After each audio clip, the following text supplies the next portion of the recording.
लगी हूँ। ये सीरीज एक ऐसी लड़की की स्टोरी पर बेस्ड है जिसके पास हिडन पावर्स होती हैं। ये पावर्स इसके पास बचपन से होती हैं, लेकिन इस लड़की को मालूम नहीं होता कि इन पावर्स का प्रयोग कैसे करना है। तो समय बर्बाद ना करते हुए इस सीरीज की फर्स्ट एपिसोड को स्टार्ट करते हैं। फर्स्ट एपिसोड के स्टार्ट में हमें रात का सीन दिखाया जाता है, जहाँ पे एक लड़का किसी से छुपकर भाग रहा होता है। वो लड़का एक पेड़ के पीछे छुप जाता है कि तभी हमें वहाँ पे कुछ लोग दिखाई देते हैं जो कि उस लड़की को ढूंढ रहे होते हैं। उन लोगों ने काफी लंबे कपड़े पहने हुए होते हैं और मुंह पे मास्क लगाया हुआ होता है। वो उस लड़की को ढूंढने के लिए चारों तरफ जंगल में टहल जाते हैं। उस लड़की को लगता है कि शायद वो लोग वहाँ से चले गए हैं। वो पेड़ से बाहर निकलने के लिए उठ जाता है कि तभी सामने वो लोग वापस आ जाते हैं। जैसे ही उस मास्क मैन गैंग को वो लड़का मिलता है, वो फौरन से उस लड़के पे अटैक कर देते हैं। उन तीनों बहरूपियों में से एक बहरूपिया अपनी पर्पल पॉइजनस स्वॉर्ड से उस बच्चे पे अटैक कर देता है, जिसकी वजह से वो बच्चा बहुत ही ज्यादा घायल हो जाता है। घायल होने की वजह से वो लड़का वहीं पे बेहोश हो जाता है। अब एक बहरूपिया कहने लगता है कि इस लड़के को मारना मत। उसका साथी कहने लगता है कि आखिर ये लड़का है कौन, जिसपे उसका साथी उसे बताने लगता है कि इस लड़के ने अपनी बॉडी में assure dragon, white tiger, William bird और ब्लैक टर्टल को जगा दिया है। ये सब इस लड़की की बस की बात नहीं है। यहाँ पे मेरे लेवल के बंदे पे ये नहीं कर सकते। और ये सब इस लड़के ने काफी सालों से अपनी बॉडी में अवेकन किया है, जिसपे एक साथी उसका आगे बढ़ता है और इस लड़के को चेक करने लगता है कि आखिर ये लड़का मर तो नहीं गया। जैसे ही वो बहरूपिया उस लड़की की तरफ आगे बढ़ता है, उस लड़के की बॉडी में से एक तेज ऑरा रिलीज होने लगता है। ये सब देखकर वो बहरूपिये बहुत ही ज्यादा हैरान हो जाते हैं कि ये लड़का कुछ मामूली चीज नहीं है। कि तभी एक बहरूपिया उस पे अटैक करने के लिए आगे बढ़ने लगता है, लेकिन वो लड़का उस बहरूपिये का अटैक देख लेता है और फौरन से एक्टिव हो जाता है। कि तभी उस बहरूपिये को गले में पकड़ के उसकी आंखों में से भी येलो ऑरा रिलीज होने लगता है और उस बहरूपिये को पकड़ के दूर फेंक देता है, जिसकी वजह से वो बहरूपिया बहुत ही ज्यादा घायल हो जाता है। अब उस लड़के में बहुत ही खौफनाक पावर आ जाती है। वो लड़का अपनी व्हाइट टाइगर पावर अवेकन करते ही उन लुटेरों पर हमला कर देता है और उनके मास्क उतारने की कोशिश करता है ताकि वो पहचान सके कि आखिर ये बहरूपिये है कौन। कि तभी वो बहरूपिये अपनी स्वॉर्ड से उस बच्चे पे अटैक कर देते हैं। उस स्वॉर्ड और उस लड़के की पावर जब एक साथ मिलती है तो वहाँ पे एक खतरनाक ब्लास्ट हो जाता है। उन तीनों बहरूपियों को अब मालूम हो चुका होता है कि ये लड़का हम में से एक की पावर का मुकाबला नहीं कर सकता। हमें तीनों को एक साथ ही अपनी पावर का यूज करना होगा ताकि इस लड़के को सबक सिखा सकें। वो तीनों बहरूपिये अपनी डेवल पावर से उस बच्चे पे अटैक कर देते हैं। वो लड़का ज्यादा देर तक उनकी डेवल पावर को रोक नहीं पाता और वहाँ पे एक खतरनाक ब्लास्ट हो जाता है, जिसकी वजह से जंगल के सारे एनिमल भागने लगते हैं। अब सीन यहाँ से शिफ्ट हो जाता है और हमें सुबह का सीन दिखाया जाता है, जहाँ पे एक आदमी लकड़ियाँ काट कर ब्रिज पार कर रहा होता है। वो आदमी ब्रिज पार करते हुए ला ला ला करके गाना भी गा रहा होता है। वो आदमी अपने आप से बोल भी रहा होता है कि आज तो जंगल बहुत ही ज्यादा शांत है। वो जंगल में थोड़ी आगे बढ़ता है तो तभी उसे वो लड़का दिखाई देता है। वो जल्दी से उस लड़के के पास जाता है। वो आदमी सोचने लगता है कि आखिर इस घने जंगल में ये लड़का कहाँ से आया। जब वो उस लड़के को देखने के लिए आगे बढ़ता है कि तभी उसके पहने हुए लॉकेट पे उसकी नजर पड़ती है और वो अपने आप से कहने लगता है कि इस लड़के की सोल तो बहुत ही ज्यादा पुअर है। इसलिए वो आदमी इस बच्चे को अपने साथ रखने का फैसला करता है और उस जंगल से अपने साथ इस लड़के को ले जाता है। अब सीन यहाँ से शिफ्ट हो जाता है और हमें बताया जाता है कि कुछ साल बीत गए हैं और वो लड़का अब काफी बड़ा हो गया है। अब सीन यहाँ से भी शिफ्ट हो जाता है और हमें एक रेजिडेंट का सीन दिखाया जाता है, जहाँ पे कुछ स्टूडेंट मार्शल आर्ट की प्रैक्टिस कर रहे होते हैं। अब यहीं पे हमें दोबारा से वही लड़का दिखाया जाता है जो कि पानी की बाल्टियां भर के ला रहा होता है। अब कुछ स्टूडेंट वहाँ पे उसे बुली करने के लिए खड़े होते हैं। वो लड़के आपस में बात कर रहे होते हैं कि यार यही है वो लिंक फैन। अब हमें यहाँ पे अपने हीरो का नाम पता चलता है। अब वो तीनों बदमाश लिंक फैन को बुली करने लगते हैं और आपस में बोलने लगते हैं कि यही है वो यतीम बच्चा जो ओल्ड लीग को माउंटेन पे मिला था। अब क्योंकि ओल्ड एक की मौत हो चुकी है, इसलिए लिंक फैन को हमने मजदूरी का काम दे दिया है और वो एकेडमी में सारे काम करता है और मजदूरी करके वो ये अपना घर चलाता है। लिंक फैन उन तीनों बदमाशों की बात इग्नोर करके अपनी बाल्टियों को अपने घर की तरफ लेके जाना स्टार्ट कर देता है, लेकिन वो तीनों बदमाश अपनी हरकतों से बाज नहीं आते और लिंक फैन को पत्थर मारने लगते हैं। इसकी वजह से लिंक फी की सारी पानी की बोतल नीचे गिर जाती है। अब लिंक फी बहुत ही ज्यादा गुस्सा हो जाता है और कहने लगता है कि तुम्हारी हिम्मत भी कैसे हुई मुझे पत्थर मारने की। तीनों बदमाश हंसने लगते हैं और कहने लगते हैं कि अरे हमारे अनाथ को तो गुस्सा भी आता है कि तभी पीछे से एक लड़का आता है और तीनों बदमाशों से कहने लगता है कि मुंह अपना बंद रखो वरना मुझसे बुरा कोई नहीं होगा। लड़की की बातें सुनकर उन तीनों बदमाशों को बहुत ही ज्यादा गुस्सा आता है और उसमें से एक कहने लगता है कि तुम हो कौन जो हमें धमकी दे रहे हो। उनमें से एक साथी कहने लगता है कि ये लड़का यू और मैंने सुना है कि इस लड़के ने लास्ट ईयर ही मैरो फेस ब्रेक थ्रू कर लिया है। ये इस पूरे रेजिडेंट का काफी टैलेंटेड लड़का है और हम में से जो भी ज्यादा पावरफुल है वो सिर्फ बोन फेस पर ही है, इसलिए इसके मुंह लगना नहीं चाहिए। अपनी साथी की ये बातें सुनकर शाओमिंग बोल पड़ता है कि मैरो फेस को कल्टीवेट करके इसने कौन सा बड़ा तीर मार लिया है, हमारा लेवल भी कुछ कम नहीं है। अब यूशी उन तीनों बदमाशों से कहने लगता है कि अगर लिंगफी को तुम लोगों ने दोबारा बुली किया तो मुझसे बुरा कोई नहीं होगा। ये सुनकर शाओमिंग को बहुत ही ज्यादा गुस्सा आता है और लिंगशी से कहने लगता है कि तुम्हारी हिम्मत भी कैसे हुई हमें वार्न करने की।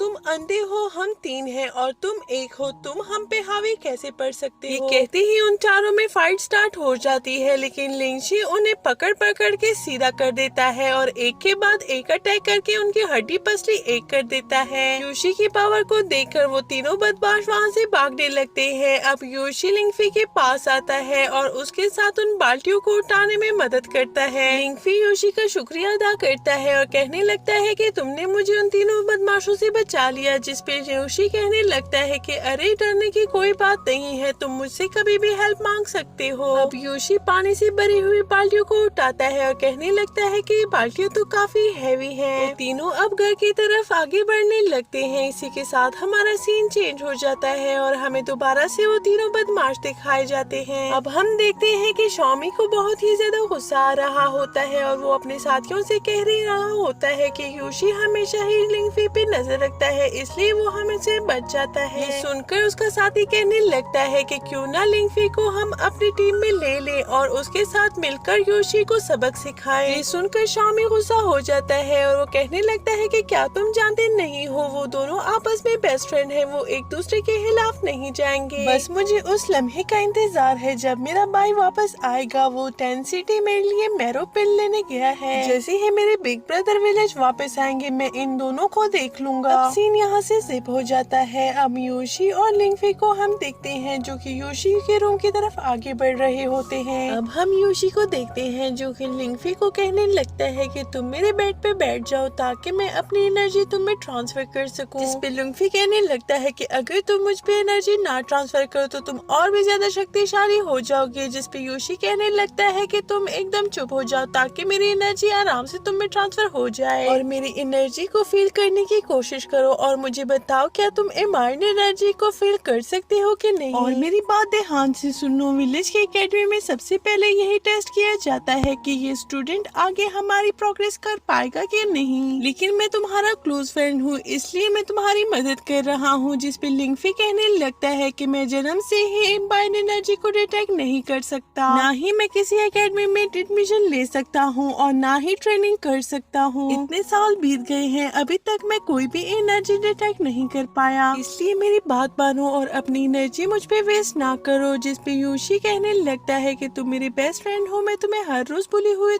नहीं देख सकता, मैं जरूर इसका कोई ना कोई हल निकाल लूंगा। कि तभी वहाँ पे एक लड़की आ जाती है और वो लिंगफी से कहने लगती है कि ब्रदर मैं आपके लिए लंच लाई हूँ। जब वो रूम में एंटर करती है ये यूशी और लिंगफी को देखती है और उनसे पूछने लगती है कि आप दोनों क्या कर रहे हो। जिस पे लिंगफी उस लड़की को बताता है कि यूशी मेरी हेल्प कर रहा है ट्रेनिंग में। सुनकर वो लड़की कहने लगती है कि आप दोनों ट्रेनिंग कर रहे हो, एक बार मैं मैरो फेस पे पहुंच जाऊँ तो लिंगफी भैया मैं आपकी मदद जरूर करूंगी और आपको एम्बाइंड एनर्जी को डिटेक्ट करने में मदद करूंगी, आपकी मदद जरूर करूंगी और आपको एम्बाइंड एनर्जी को डिटेक्ट करने में मदद करूंगी। जिस पे लिंगफी कहने लगता है कि ये सब ठीक नहीं है। ये सुनकर वो लड़की गुस्सा हो जाती है और लंच वहाँ पे टेबल पे रख कर जाने लगती है और रूम से जाते हुए कहने लगती है कि आपका मतलब क्या था, मैं माइंड एनर्जी को डिटेक्ट नहीं कर पाऊंगी और वहाँ से गुस्सा होते हुए चली जाती है। लड़की को गुस्सा देख वो दोनों हंसने लगते हैं और इसी के साथ हमारा सीन चेंज हो जाता है और हमें जंगल का सीन दिखाया जाता है जहाँ पे लिंगफी लकड़ियाँ इकट्ठा कर रहा होता है। लिंगफी जंगल में लकड़ियाँ इकट्ठा कर ही रहा होता है कि वो उसकी नजर आसमान पे पड़ती है। वो सोचने लगता है कि लगता है यहाँ पे बारिश होने वाली है कि तभी वहाँ पे बारिश स्टार्ट हो जाती है। वो लकड़ी लकड़ियाँ इकट्ठा करके वहाँ से जाने लगता है। वो चलते हुए विलिंग कोस्ट फॉरेस्ट पहुँच जाता है। वहाँ जाकर वो सोचने लगता है ये विलेज का सबसे डेंजरस फॉरेस्ट है, यहाँ पे बड़े बड़े जाने से घबराते हैं और मुझे इससे राउंड होके विलेज से जाना है, लेकिन अगर मैं इसके बीच में से जाऊंगा तो मेरा टाइम बच जाएगा। अब वो इस फॉरेस्ट के बीच से जाने का फैसला करता है कि तभी दूसरे सीन में हम देखते हैं कि वो उस फॉरेस्ट के अंदर चला जाता है कि तभी वहाँ पे एक जोरदार आवाज आती है। लिंकफी मन ही मन में सोचने लगता है कि कहीं ये भूत की आवाज तो नहीं। फिर वो सोचने लगता है कि भूत वूत कुछ नहीं होता, बस ये बचपन की कहानियाँ थी जो अभी भी हमें डरा रही हैं। लिंकफी से उसका रॉकेट कहीं फॉरेस्ट में गिर जाता है, जिसे ढूंढने के लिए वो फॉरेस्ट में दोबारा से वापस चला जाता है। वहाँ पे उसके पैर कहीं ऐसी जगह पे पड़ता है जिसकी वजह से जमीन फटने लगती है। लिंकफी बहुत ही ज्यादा हैरान हो जाता है कि अरे ये मेरे साथ क्या हो रहा है। तभी जमीन पूरी तरह से फट जाती है और लिंकफी उसके अंदर गिर जाता है। लिंकफी जमीन के अंदर चला जाता है। जब वो लिंकफी होश संभालता है तो उसे बहुत ही ज्यादा ठंड लगनी महसूस हो जाती है। जगह काफी ज्यादा अजीब होती है। अब लिंकफी उसको एक्सप्लोर करने के लिए वहाँ पे आगे बढ़ने लगता है। अब वो उस फॉरेस्ट में आगे बढ़ रहा होता है और उसे एक्सप्लोर करने की कोशिश कर रहा होता है। थोड़ी देर चलने के बाद उसे वहाँ पे अपना लॉकेट दिखाई देता है। अपने लॉकेट को देखकर वो बहुत ही ज्यादा खुश हो जाता है और वो मन ही मन में सोचने लगता है कि चलो शुक्र है मुझे अपना लॉकेट मिल गया, क्योंकि ये मेरे ग्रैंडपा की आखिरी निशानी थी। अब वो अपना लॉकेट पहन लेता है और सोचने लगता है कि चलो मुझे अपना लॉकेट मिल गया है, अब यहाँ से जाने का रास्ता देखते हैं। लिंकफी रास्ता ढूंढते ढूंढते बर्फीली गुफा में पहुँच जाता है। यहाँ पे उसका लॉकेट भी शाइन करने लगता है, लेकिन लिंकफी इससे बेखबर होता है। लिंकफी उस गुफा को एक्सप्लोर करने के लिए आगे बढ़ने लगता है, लेकिन वो गुफा ग्लेशियर होती है जिसकी वजह से उसे बहुत ही ज्यादा ठंड पड़ रही होती है। अब लिंकफी की नजर एक लड़की के कॉफन पे पड़ती है। उस लड़की को देखकर लिंकफी बहुत ही ज्यादा हैरान होता है और सोचने लगता है कि आखिर ये लड़की यहाँ पे कैसे आई। आखिर इस लड़की ने अपने आप को इस आईसी कॉफन में क्यों बंद कर रखा है, ये सब इसके दिमाग में चल ही रहा होता है। ये मिस्ट्री सुलझाने के लिए लिंकफी उस कॉफन को हाथ लगाता है, जिसकी वजह से उसके हाथ पे कट लग जाता है। और जैसे ही लिंकफी का खून उस कॉफन पे लगता है वो कॉफन खुद बहुत मेल्ट होने लगता है। जैसे ही वो आईसी कॉफन मेल्ट होता है वो लड़की बाहर निकल आती है, जिसके देखकर लिंकफी बहुत ही ज्यादा शॉक हो जाता है। अब वो लड़की जैसे ही बाहर निकलती है वो लिंकफी से पूछने लगती है कि अच्छा तो तुम वही हो जिसने आईसी कॉफन को अनसील किया है। सुनकर लिंकफी डरते हुए कहता है कि ये सब मैंने जानबूझकर नहीं किया। और लिंकफी डरते हुए उस लड़की से पूछता है कि आखिर तुम हो कौन, लेकिन लड़की को जवाब नहीं देती और एक स्टोन उसकी तरफ फेंकती है। वो लड़की जैसे ही अपना स्टोन एक्टिव करती है वहाँ पे लिंकफी का स्टोन भी चमकने लगता है। लड़की का स्टोन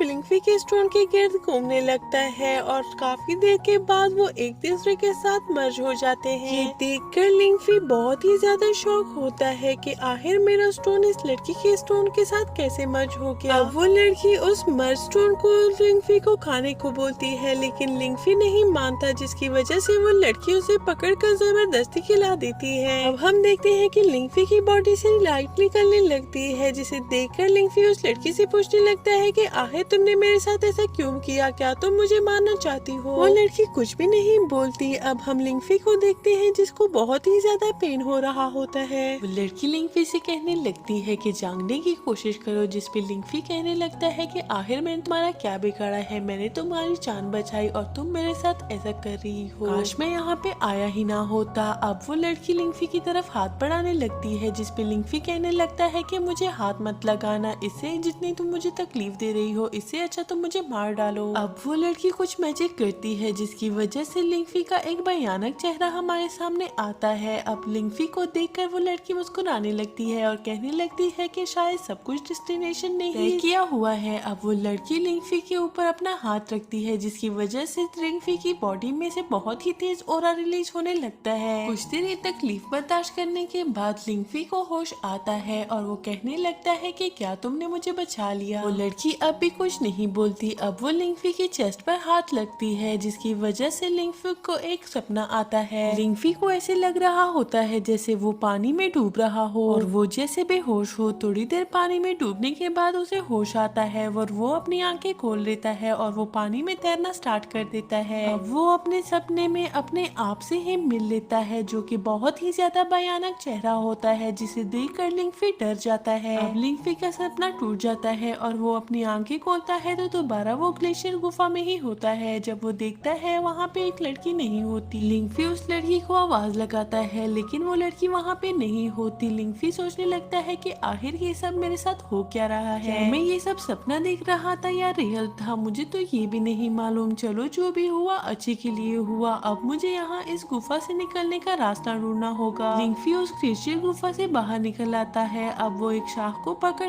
ऊपर जाने की कोशिश करता है। जब वो ऊपर जा रहा होता है तो तभी उसकी सोच में वही लड़की आती है कि कैसे उसने मुझ पे मैजिक किया। मुझे तो ये भी नहीं मालूम कि आखिर वो लड़की थी कौन जिसने मुझ पे मैजिक करके मेरा लॉकेट ही मुझे खिला दिया। अब मुझे लगता है कि मैं पहले से ज्यादा स्ट्रॉन्ग हो चुका हूँ। लगता है उस लड़की का लॉकेट और मेरा लॉकेट मर्ज हो के बहुत ही ज्यादा पावरफुल हो गया था। लिंकफी ये सब सोच ही रहा होता है कि तभी वो बेसमेंट से बाहर निकल आता है। अब वो सोचने लगता है कि मैं बहुत ही ज्यादा स्ट्रॉन्ग हो चुका हूँ, क्यों ना मैं अपनी एनर्जी को चेक करूँ। अब लिंकफी अपनी बॉडी को देखता है और कहने लगता है कि लगता है मेरी बॉडी भी काफी ज्यादा स्ट्रॉन्ग हो गई है। वो उछलते कूदते उस फॉरेस्ट से बाहर निकल जाता है। अब लिंकफी हमें दूसरे ही सीन में दिखाया जाता है जहाँ पे वो तालाब में नहा रहा होता है और सोच रहा होता है कि मुझे इतनी भूख क्यों लग रही है। फिर उसे याद आता है कि मैंने 2 दिन से कुछ नहीं खाया। लिंकफी को उस तालाब में कुछ मछलियाँ दिखाई देती हैं जिन्हें देखकर वो उनको पकड़ने का फैसला करता है। अगले ही सीन में हम लिंकफी को उसके रूम में देखते हैं जहाँ पे उस फिश का वो बारबेक्यू बना रहा होता है। अब लिंकफी उन फिश का मजा लेकर खा रहा होता है कि तभी उसकी योशी की याद आती है और कहने लगता है कि ये बारबेक्यू तो योशी को भी बहुत ही ज्यादा पसंद आएंगे, क्यों ना मैं उसके लिए भी ये ले जाता हूँ। अब वो बारबेक्यू फिश को पैक करके योशी की तरफ जाने लगता है। लिंकफी सोचने लगता है कि योशी को ये सारी फिशेस बहुत ही ज्यादा पसंद आएंगी, इसलिए वो घर से बाहर ह्यूमन को ढूंढने के लिए निकल जाता है कि तभी रास्ते में उसे शॉमिन और उसके फ्रेंड्स मिल जाते हैं। शॉमिन अपने फ्रेंड से कहने लगता है कि ये तो वही अनाथ है, इतनी जल्दी में कहाँ जा रहा है, जैसे इसकी कोई इम्पोर्टेंट मीटिंग हो। अब लिंकफी बहुत ही ज्यादा गुस्सा हो रहा होता है और दोबारा से शॉमिन उसकी बुरी करने लगता है और कहने लगता है कि तुम्हारे हाथ में क्या है, तुमने जरूर कुछ चीज चुराई होगी, इसलिए इतने हरी में हो। तुम्हें हमेशा ही योशी बचा लेता है, लेकिन आज तो योशी यहाँ पे नहीं है, तुम्हें कौन बचाएगा, आज तो तुम्हारी मौत निश्चित है। शॉमिन के बदमाश दोस्त लिंकफी का रास्ता रोकते हैं, जिसपे लिंकफी कहने लगता है कि मेरा रास्ता ना रोको वरना अच्छी बात नहीं होगी। लिंकफी की बातें सुनकर शॉमिन और उसके फ्रेंड्स हंसने लगते हैं कि अरे इस अनाथ के मुंह में जुबान भी है। लिंकफी उनसे कहने लगता है कि मेरा रास्ता ना रोको और मुझे जाने दो वरना तुम सब के लिए अच्छा नहीं होगा, लेकिन वो बदमाश नहीं मानते। लिंकफी अपने बचाने के लिए सिर्फ अपना हाथ बढ़ाता है, जिसकी वजह से